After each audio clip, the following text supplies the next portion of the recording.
Magandang gabi sa ating lahat mga kapapsi. Ako po'y kakarating ng mga kapapsi. Papahinga lang ako saglit. Tapos tamang-tama din, luto na po yung aking ulam mga kapapsi. Pinakbit mga kapapsi, medyo namimiss ko kumain ng pinakbit. Siyempre pag may pinakbit, may pritong isda din tayo. Ayan ang pinaka 101% na partner tayo mga kapapsi. Pag pinakbit, sabay pritong isda. Ngayon mga kapapsi, hindi ko na pinapakita sa inyo yung proseso pa isa-isa. Alam naman yung mga ganyang klaseng ulam, napakasimple lang yan. Ayun, ako po'y kakain na. Pinatong ko na diretso sa kanin ko, ating ulam ko, pinagsabay ko na lahat. Dahil ako lang po isa kakain mga kapapsi. Yan, siyempre magkamay tayo mga kapapsi, namimiss ko kumain na magkamay.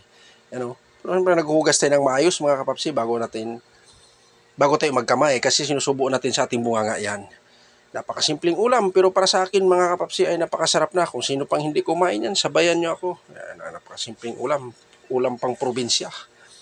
Yan o, okra, yan, may paborito. Yan, talong. Yan.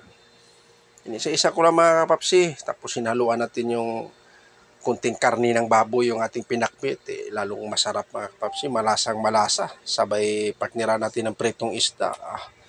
Halatado na naman ito si kapapsi. Sigurado mapaparami na naman ang kanin nito. Extra rice na naman ang abutin natin ito.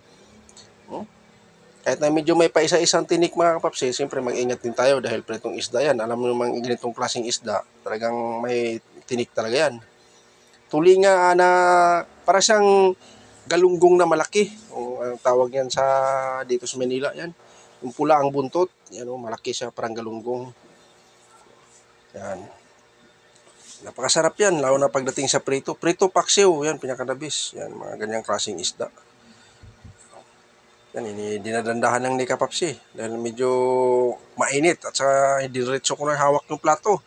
Siyempre, mainit yung ulam, mainit pa yung kanin. Kaya dandahan lang tayo para hindi tayo magkakaroon ng kunting aberya.